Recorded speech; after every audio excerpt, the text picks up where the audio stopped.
What's up, tribe? How you guys doing? This is gonna be your review for Black Ink Crew Chicago, season 5, episode 12. So look, I don't know how long I'm gonna be able to hang with this one, y'all. Um, I, reality shows, but some stuff when it just doesn't even fit in what someone's character or like what makes sense, it ain't but so much I can do. You know what I'm saying? But we start this episode off with Lily needing a job. Now, last week Lily ass still ain't have a job, and she went in the nine mag and she called somebody a nigga again, and the whole thing started all over again. But she went to Ryan basically with her tail between her legs, begging for a job, and Ryan was like, "Look, over here on this side of the wall, we do things a little differently. You got to it's a group interview."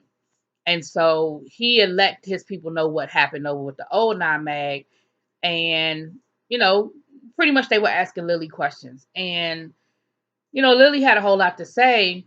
And one of the guys was like, I hear you basically blaming everybody else except for yourself for your situation. And so, of course, in Lily fashion, she was like, well, I could give y'all a whole bunch of bullshit, but basically, I just gotta let my actions speak for me. And she was like, oh shit. And she was like, my bracelet got caught on something. And she was like, I she said, I don't know how I feel about letting people I don't even know, question me, but I got to go along with it. Yeah, because you need a job. You talking about some you ain't got no money and you this and you that. Yeah, you need to. So then we have Charmaine and Neek, and Charmaine's parents are coming to town, and she's basically like, look, Neek.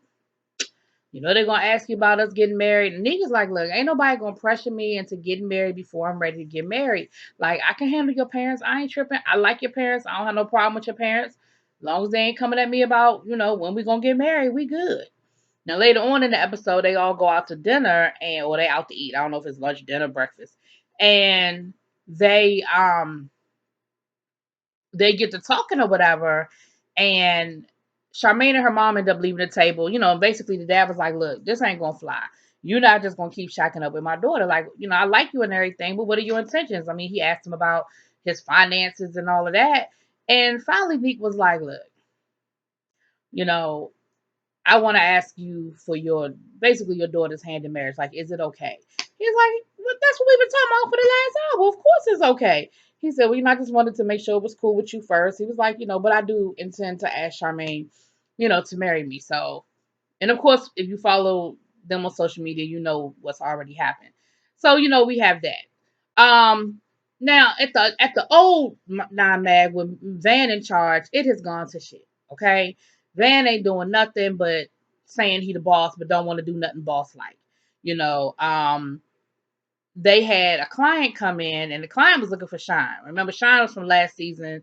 He was only there for a little while. He didn't really stay. And, Charmaine was like, "Hey, Shine's not here, but we have some other artists. What are you looking for?" And she's trying to really, like, schmooze them up. And Van done went in the back to his little booth. He ain't doing nothing but reading the magazine. But Van's people were like, "Well, I mean, what you want? What you looking for?" And they were like, "Well, I'm kind of spiritual. What kind of work you do?" "I don't know. I do whatever. I do all kind of work. What you want?" And then, um, she was like, "Well, I don't know. Like, I need to see some of your work. This is gonna be permanently on my body. I need to see what you got. I mean, if you want it or you don't. I mean, just real rude. You know what I mean?" And I'm like, to me, you can be rough, you can be right, rough around the edges and all that, but you're not gonna sit here and tell me that you don't understand customer service. Then again, I shouldn't say that because there's a whole lot of people that don't understand customer service. So yeah, let me take that back. So Charmaine is trying to, like, "Oh no, we can help you out, whatever." And then finally he's like, "Look, you need to just show them the door, concierge. You the celebrity concierge. You need to show them the door, and y'all need to do better research for y'all come through here looking for somebody that don't even work here no more." And I was just like, really though? And so Charmaine goes to talk to Van and is like, "Van, look, your people just ran off a client, and we don't want to start, getting a reputation for things, for being a certain way around here." She was like, "We need supplies. We need, things need to be ordered. Like, it's a lot that needs to be done around here. The place is kind of dirty. You need to order, you need to hire a janitor." And Van was like, "Uh-huh, uh-huh. Okay, well, did you tell Ryan how to run the shop? Okay, well, don't come in here telling me how to run the shop." And of course, in his confessional, he like, this will happen to Ryan. Ryan let everybody tell him what to do. Ain't nobody gonna tell me what to do. If you like the way I'm running things, or you can leave. And I'm just like, you not running things though. If they don't even have toilet paper in the bathroom, I mean, damn, you can run to CVS and get some toilet paper. Like, but how do you run a business and not know that you need to do that? How do you have a place like a tattoo shop and you got people eating all over the place? I mean, hygiene and things of that nature. And so, Charmaine and Don are just like, it's a mess. You know what I mean? Like, this whole thing right here is a mess. So we'll get back to them. Four has an opportunity to redo his song Chi-Town, which was like his big hit, his little breakout hit, to remix it to Skytown, which is the WNBA team. His friend works for them, and they want him to remix it to Skytown. Four is like, I don't know about that. I don't want nobody telling me how to do my music and this, that, and the other. And in my mind, I'm like, I'm not an artist, so I don't understand an artist's mind and when it comes to their integrity of their product. And I can respect that. But on the flip side of that, I have to say, this is a great opportunity. Like, your song would be played every game. They wanted him to, mention the starters and things like that. And I feel like that's something that they probably would have put with the intro. They said they would give him a halftime show. Like, I just felt like that was a great opportunity. And I understand that the remix might not be 100% something you put on your album, but that's not for your album. That is for commercial play. So it's going to have to be a little different. But he basically talked to his manager and was like, he wasn't really feeling it. And he just didn't think that was the right opportunity for him. And he decided to pass. And I just thought that was a bad decision. I thought that was a really bad decision.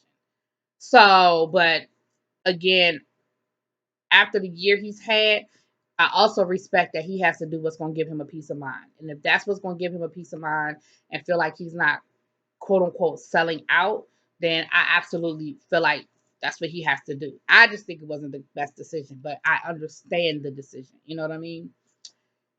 All right, Lily. I just can't do Lily. Because Lily is one of those people that she has a reason why everybody else is fucked up except for her. I can't do Lily. So Lily's talking to her mom, basically telling her mom all the horrible things and people don't like her, the place where she worked and why things were so horrible there. And hopefully Ron's gonna give her a job. And she was like, her mother was like, well, you're not racist. I mean, if you were racist, you wouldn't be working there. That ain't true. That's not true. You can be racist and work around people you don't like all day long because at the end of the day, you there to get a paycheck. I've worked with some people before that I know good and damn well didn't like my kind, but they were there every day at work. Every day at work. When I worked in North Carolina, honey, and I ain't even gonna say North Carolina. Hell, I done worked up here with some people that I feel like, mm, mm. You know what I'm saying? Um, but she's waiting to hear back from Ryan. We have the scene between her and Bella. She gives Bella a tattoo that symbolizes Bella and her daughter. And Bella talking about some she don't know how she gonna pay her rent next month. And Lily like, I'm waiting to hear back from Ryan to see, if I'm gonna have any money to pay my bills. So it's anyway. So back to Nine Mag. The managers from over at the new Nine Mag come over to do inventory. They weren't coming over. They said they weren't coming over to check on things, but I think there was a part of them that was kind of checking on things to see what's going on. But they said they were over there to do inventory and stuff, and I'm like, what inventory? Like, don't you already know what's going on over there? But Don and Van was nasty to them, talking to them crazy, basically told them to get the hell out. Like, that he running things over there and they don't have no reason to be over there. But Charmaine and Don kind of took it as an opportunity to go and talk to them and be like, look, we need help. Like, we don't have supplies, we don't have ink, we ain't got toilet paper, we don't have this, we don't have that. Like, we need some help over here. And they were like, we'll let Ryan know. But ultimately, when they went to go talk to Ryan, Ryan said exactly what is the truth. Ryan was like, look, I put Van in charge for a reason. Van is in charge, so I don't have to deal with what's going on over there. Like, if they have a problem, they need to go to Van. If he not running things over there correctly, then that's on them. At the end of the day, as long as my check is cut at the end of the month to pay my rent, I don't give a fuck what they doing over there. And I feel him on that because that's exactly what he did. That is exactly what he did. He left now. Why he left Van in charge, only he knows. But he left Van in charge, and Charmaine and Don, I understand why y'all went to them because y'all are like desperate. But at the end of the day, Ron ain't got nothing for y'all. If he wanted to be responsible for both shops, and like he said, I left Don in charge so I wouldn't have to shut that down and let them keep their job. Because for real, if it was up to him, I feel like he would have shut the whole damn thing down and just had his new shop. But and also because of the show, because I'm sure that there was some sort of contractual reason why he left both shops open. But his thing was that's why y'all over there. So y'all gonna have to deal with Don with that. So slowly but surely, stuff is just get going from bad to worse. Now the front door don't open at the old nine mag and everything else. So they over at the shop. Here come little Miss Lily to come and get her equipment because um, Ryan let her know that she can come and work at the new shop. And of course, Lily gotta rub it in and oh yeah, because I'm going over to the new nine mag, I'm coming to just get my stuff. I'm going down the hall. I'm going down the hall. You know, Ryan left the people that he ain't really fuck with down here with y'all. And he took all the good people over there with him. And that's why I'm going over there. And of course, Charmaine and Don and everybody got in their feelings and they got the going back and forth with Lily. But at the end of the day, because Ryan said before, he said, I always believed in Lily's talent. It's just her attitude gets in the way. So maybe if I bring her over here with me, away from Van and Charmaine and all that other stuff, maybe she can get back to focusing on just her art. So, he also told her she got a short leash though. Basically, you fuck up, you out.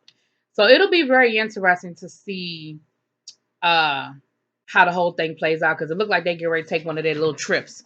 So they get ready to go down to Miami, and it looked like that's going to be a real interesting trip, y'all.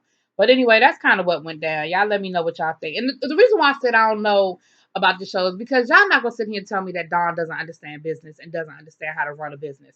Like, it is so obvious that he's just there to sabotage because Don has this Chicago Rilla clothing line that's been in business for a few years. And even if he's just a partner and there are other people running it, he's around people running a business. You know what I'm saying? He has another tattoo shop that he's invested in if you follow him on social media. So my thing is, you know how to run a business. You know what the expectation is. So you're choosing to just do nothing. And that's the part that's insulting my intelligence. Like if Don was running the shop and things were just kind of falling through, but you just sitting there doing nothing all day, like you gotta know. You just gotta know that that's just not gonna work. You know what I mean? For long term. Anyway, y'all let me know what y'all think. Drop it in the comments, please.